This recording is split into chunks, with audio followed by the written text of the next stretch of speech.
Boom, we're recording. What the fuck is up, everybody? Welcome to Punch Drunk Philosophy Outdoors, and I've actually bothered to do one that is outdoors rather than pussying out and giving into the elements and taking it indoors. But yeah, we're out at Wollaton Park, right next to Wollaton Hall.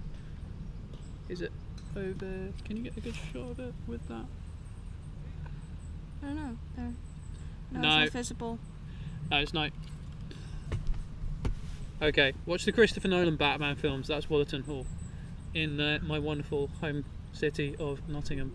I am Adam Reel, and joining me this time, Merel Aerts. yeah, my wonderful, amazing girlfriend, love of my life, beautiful. And yeah, we just saw the Dinosaur exhibition at Wollaton Hall. Really fucking fascinating. I would recommend anybody in the Nottingham area until, I don't know when it's showing till, maybe, did they say September, October? Oh yeah, to September. I think so. Definitely check it out. It's a really interesting link in terms of the link between feathers and dinosaurs and birds and dinosaurs, and that evolutionary link that's been around, circulated for a long time, but see it presented right in front of you as such an explicit link, to make the two, just between dinosaurs and birds, just completely indistinguishable.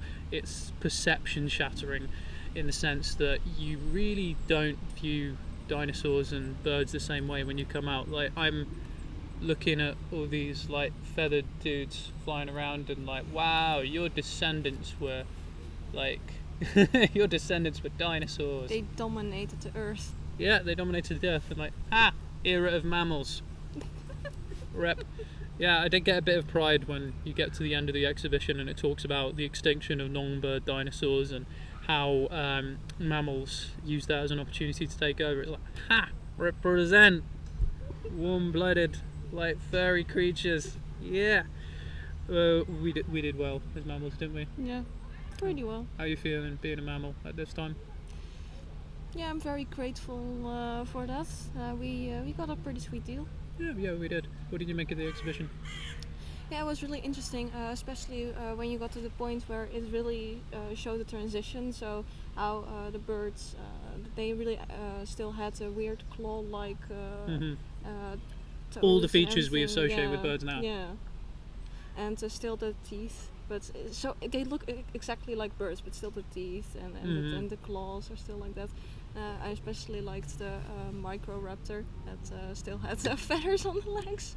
Yeah, I mean, a lot of these dinosaurs, they all still had feathers. They still, I guess, somewhat beaks. A lot of them. Yeah, very, very symbolic and very, very. I'm trying to remember the word. Not symbolic. It's representative of what we consider to be modern day birds. It's just it was really interesting to see that like explicit link presented in front of us. Yeah, they were discussing there's been developments in paleontology in China. It's been a difficult field, but it's one of the fastest exploding sciences right now over there. One of the ones on display, I had it down, I took a photo of it. What was it? Yeah, Lufengosaurus. Lufengosaurus was the first dinosaur to be excavated and presented in China, and this was during the Second World War when they had bombings going on, and C.C. Young, I think the guy's name was. He was considered the father of Chinese paleontology.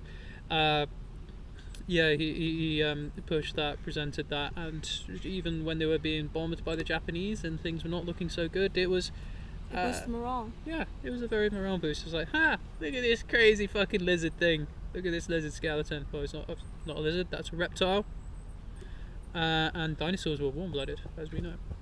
But yeah, the sheer scale of some of them, like when you first go in, there's a one resembling kind of like it's something kind of like a brontosaurus. Yeah. I can't remember the specific mammoth, Decasaurus or something like that.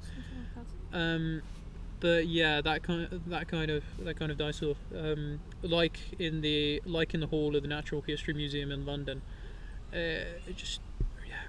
fuck, you don't see creatures that size now, at least land creatures. I mean, even when I was in Kenya looking at elephants and giraffes that are pretty big, they're dwarfed in size compared to our ancient ancestors. Can you imagine how big the trees must have been in that time? Oh shit, yeah.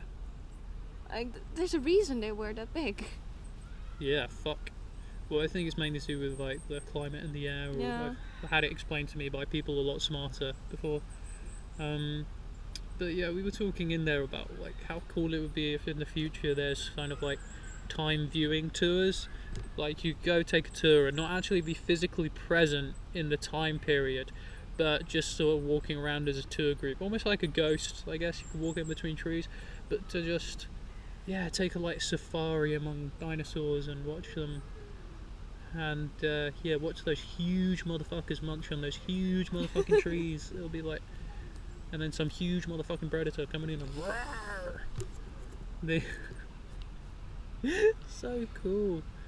But I hope that will happen in our lifetime, but yeah. I mean, it would be pretty revolutionary. I mean, our understanding of history in general, like we could debunk everything of like people arguing over Jesus. Let's go back and see. Let's go back and see what Jesus was all about. None of this bullshit. It put a lot of historians out of business. Yep. Like, a lot of people have gone through records and meticulously tried to corroborate separate sources and remove bias from very limited source text, especially if you study the Ottoman Empire. Fucking hell, they're bad at keeping records. Like if you study ancient history and you study the Romans, you're blessed. They're so nice. Yeah. Their administration, especially around like Judea and stuff, and True. they keep meticulous administration and very, very well kept records. Ottomans, no, they gave no fucks. If you're studying like especially like Balkan history, like I was under the Ottoman rule, good luck finding reliable sources. How about ancient Greek history? You have to rely on drama writers who probably put in a lot of fantasy. Yeah, it's not the most reliable source, and especially like the warping between like history and fiction that they had. Yeah. But I think that's the big problem with history anyway. When you get with literature, because obviously like history is written by the winners, and a lot of leaders would see it as their duty as artists to paint history in the most patriotic light. The Aeneid was completely written by Virgil just for to legitimize the emperor and the Roman Empire, to legitimize all the murder and the killing and the horrible stuff they did. Yep, history often gets rewritten, like especially like the deification, when you get like these also sorts of like bullshit stories about like the Prophet Muhammad, about Lenin, like stories from Lenin's youth. I remember reading that at university. It's fucking laughable. It's like it's almost like the Kim regime in North Korea.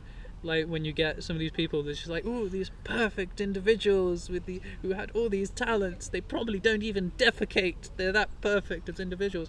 It's like, fuck off. It's amazing when people like deify historical figures, like they have their John Lennon, their Prophet Muhammad, their even Churchill, I guess, but then turn a complete blind eye to all the bad stuff they've done. And these people who've been deified for a reason throughout history, they serve a political function to the modern day to be deified and represented as a perfect man. Even if you fuck 9-year-olds, and you murder a lot of people as a warlord, but no, the perfect person justifies imperial conquest and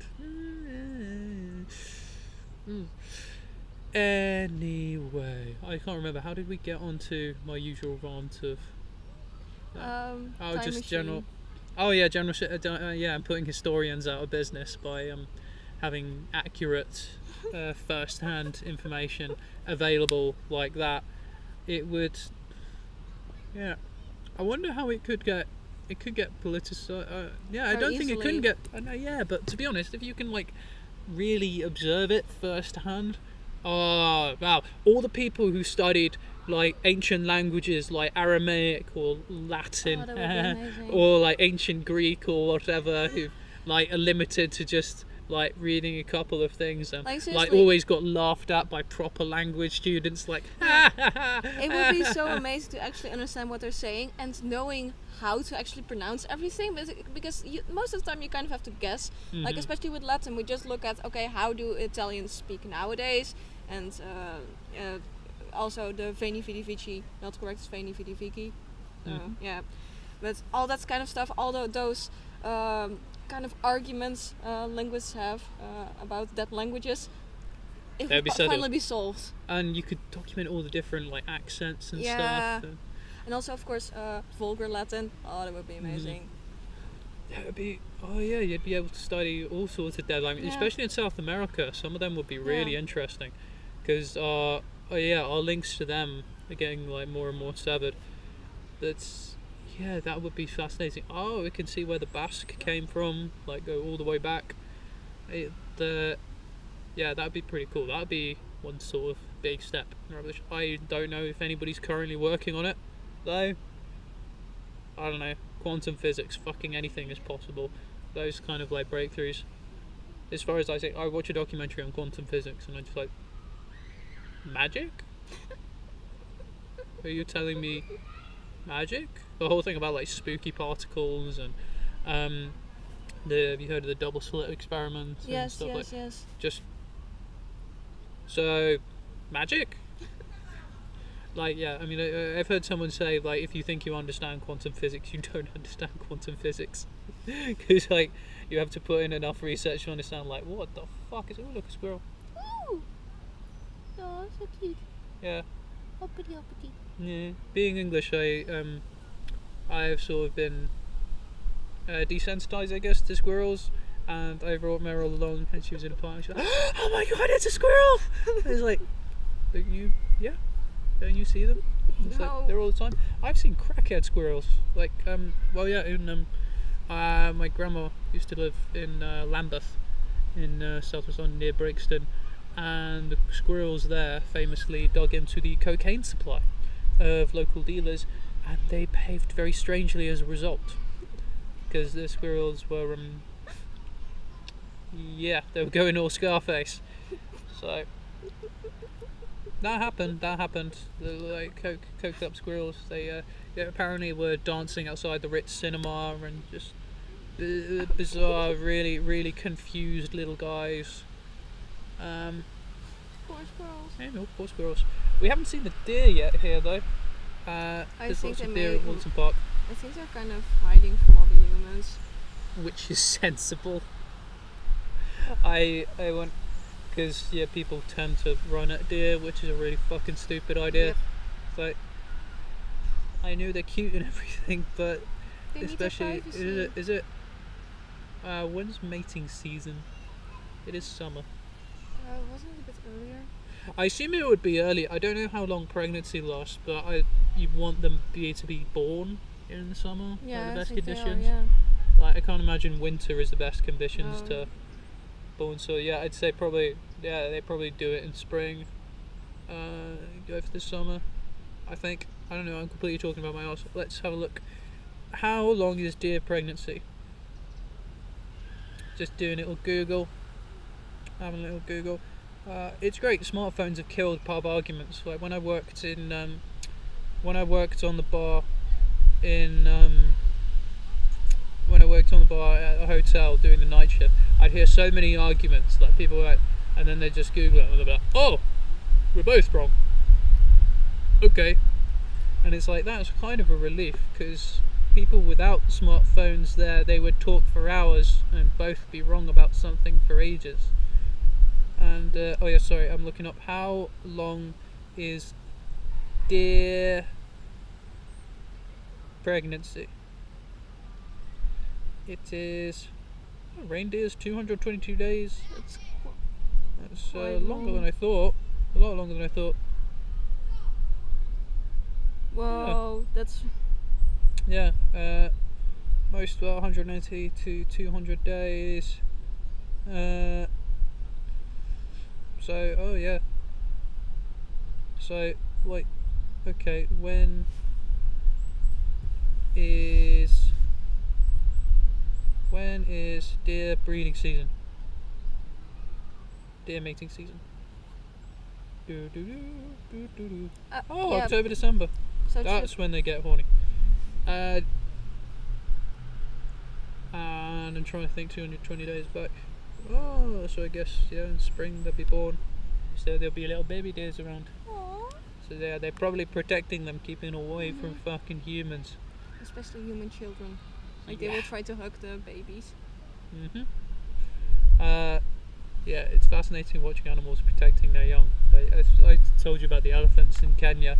You'd get two big ones and they'd have the little one tucked in the middle of them. And especially like when the van would come nearby with tourists like me with their cameras, like, they'd be like, get inside. Get inside the big fortress of elephant. And they would be pretty rough. Okay, one thing I should go on this is I won't go too nerdy because my neighbour is here. Okay. Oh, by the way, how did you? We're gonna go into martial arts in general. So, how did you like? We took you to your first Krav Maga session last night. How did you like it? I really liked it, but some stuff was a bit complicated, and we didn't get enough time to actually really perfect anything. That was it comes. But I really liked it. Yeah, it was very fun. Krav Maga is very, very fun, and it's one of those that's very instantly applicable to real life situations. I'd say I really hate if you see like Taekwondo being marketed for self-defense or Kung Fu or anything like that, or Karate. It's no. Yeah, there are very Some of them teach you shit habits as well. Like they would get you fucking killed. There are very few Eastern martial arts that are useful or good. Well, no, Thai. Yeah, Muay but Thai, I said Muay very Thai. few. Those are one of the few. Yeah, I think a lot of the problem with Eastern martial arts is the kind Focus of on like spiritual stuff. No, it's the feudal structure around it. Yeah. I see that with Aikido quite a lot. And you get that with a lot of masters who do things like chi balls and stuff like that. There's this culture of respect around the old masters to an extent that there's this Emperor's New Clothes effect that forms, as in like, I have this new move, chi ball, and the student has such respect for the master they just go, oh, you killed me, great job, master, yes. And I think with Aikido that's the strongest, because it's all these kind of like throws and wrist locks that only really work when someone's cooperating with you, and it almost becomes like a wrestling work where they're both playing a part in it, as in there's a way to take the move and a way to give the move, and it works. And there's a reason why you don't see any Aikido in MMA. It doesn't fucking work. And it's that emphasis on structure and belts and respect and hierarchy of which I guess there is something to be said with like preserving knowledge and passing down knowledge via seniority, but that's how it's really been corroded over these times.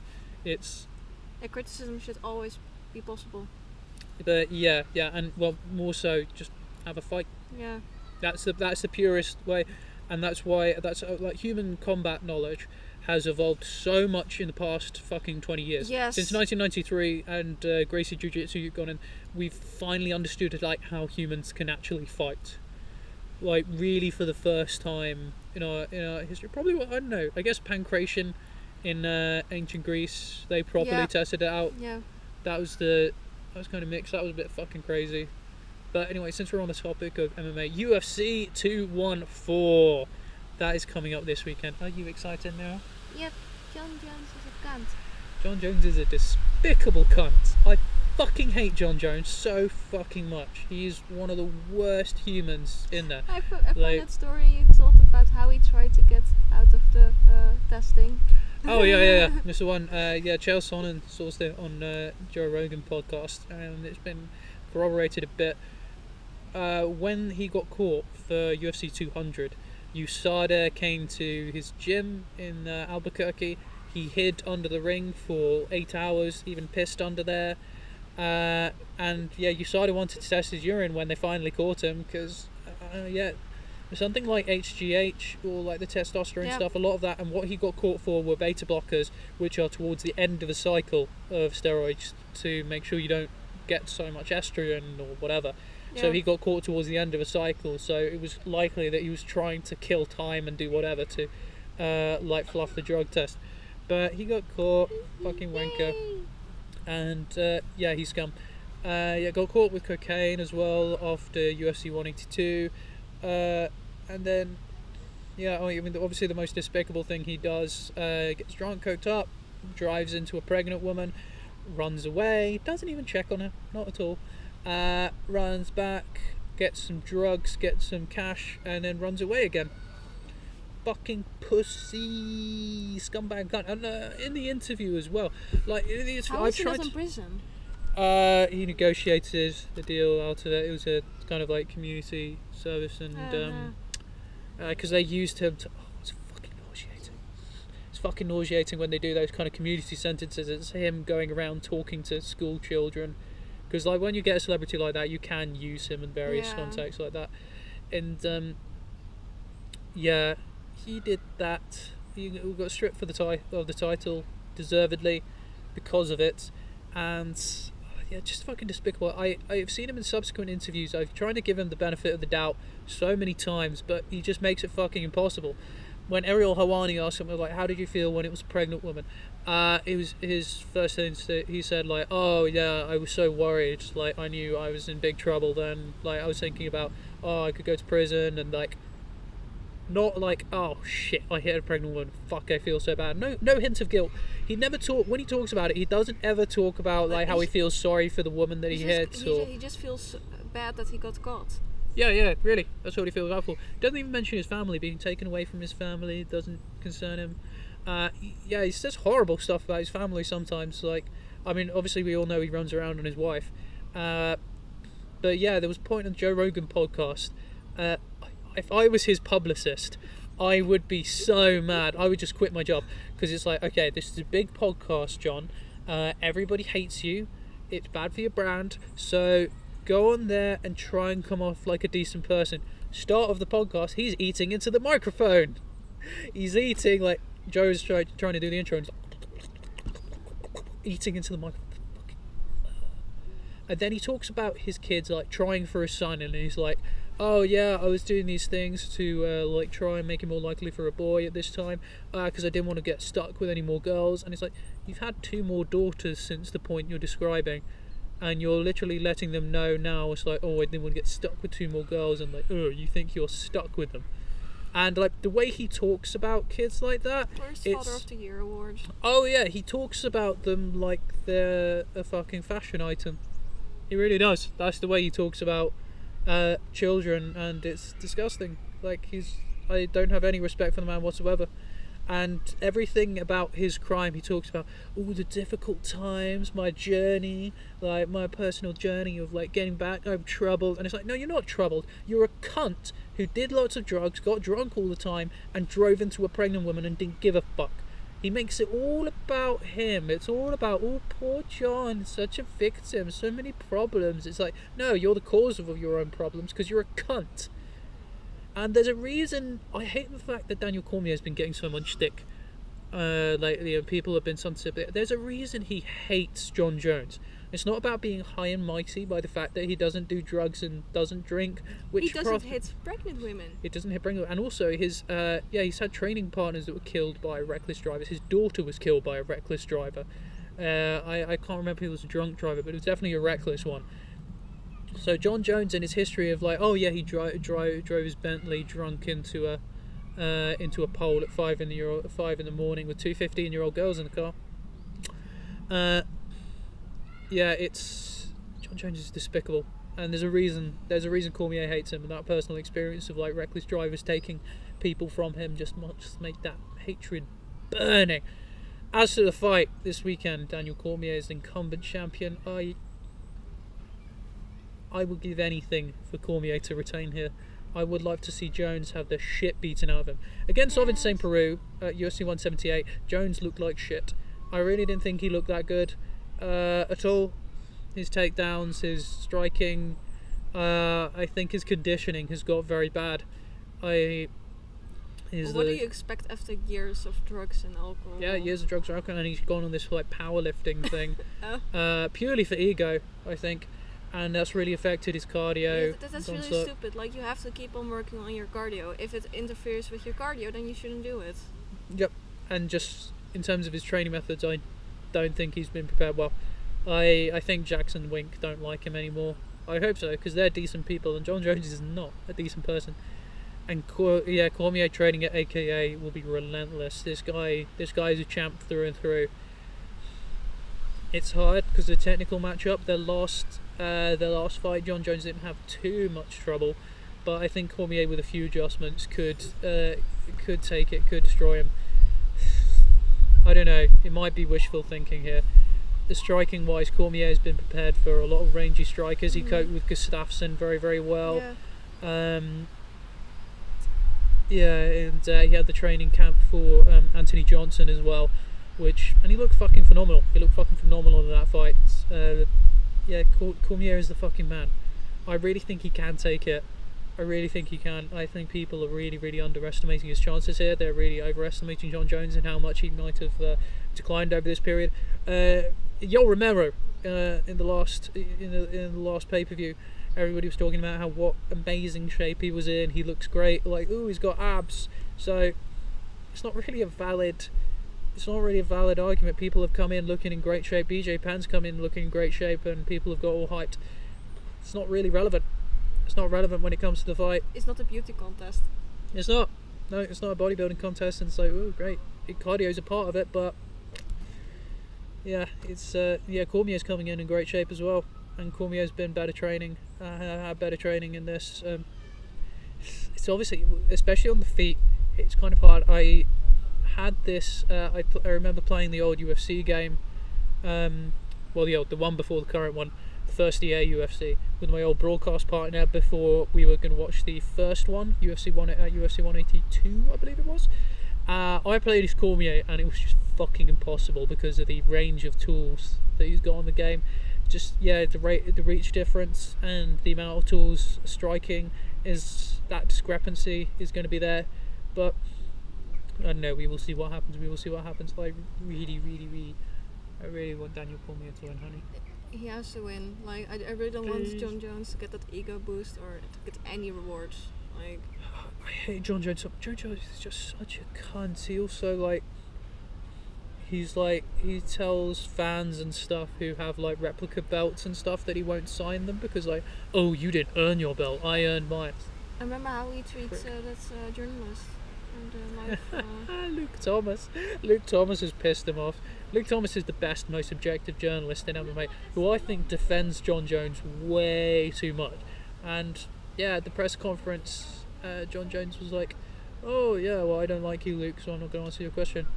No idea what that set that off, but Jon Jones is just a prick. He's a prick. He's a massive, massive, massive prick. That's all there is to say about it. Jon Jones is a despicable cunt. I'm not a hater. He loves to dismiss critics as haters. Oh, you're just haters. You're just jets. There's a reason why people hate you. Yeah, there's a reason people hate you. You're a despicable cunt. You're fucking vile. You're a terrible person. You're a bad man, Jon Jones. Fuck you. Fuck you so hard. Ugh, I fucking hate the guy. Anyway, Damian Maia is someone very nice in the co-main event. Damian Maia is lovely. He actually prefers, he says his favourite type of victories are when he takes the guy down right away and then chokes him again to taps out because he prefers them not go home hurt. Which is kind of sweet for an MMA fighter. He's getting a title shot against Tyron Woodley. Tyron Woodley, current champ. He stepped up his game very, very well. Incredible athlete, incredible. His hand power and his skill. He's got taking Wonderboy twice. Debatably, one was a draw, one was a majority decision. Very, very close fight, but still an excellent performance. He was close to finishing them at one point. It's a tough fight to call because Maia as a skill set on the ground is fucking incredible, like supernatural level jiu-jitsu. Masvidal in his last fight was able to keep him off his back quite a bit. Keep him from finishing the choke. When he got to his back, he was very, very hard to get off. He was very, very dominant on the ground, but couldn't quite get it finished. So over 5 rounds, maybe there's something more to work with. The discrepancy in the striking is something to be worried about if you're rooting for Maia. which I personally am. I'd love to see Myra as champ. Woodley's takedown defense is very, very solid. His grappling is very, very solid. He's got a great wrestling pedigree, so he might be able to keep him off the ground for long enough and keep him off his back. But I don't know. Myra has a lot of very, very interesting setups, especially from a clinch and really good single legs and the way he's able to chain those together. Very, very creative entries. So who knows what he's got in store for us. It's going to be a very, very fun fight card. I'm very excited. Yay! And Cyborg's on there as well, and she's going to murder a warm body. Yeah, Tonya Evinger is the one to be sacrificed to Cyborg Santos this time around. It is really scary with her. She's a beast. She can lift Tito Ortiz, who's got like 230 pounds. There's a video of them grappling online, and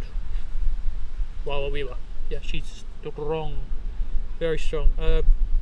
A big, sincere apology is very owed to her because of the treatment by her from the UFC.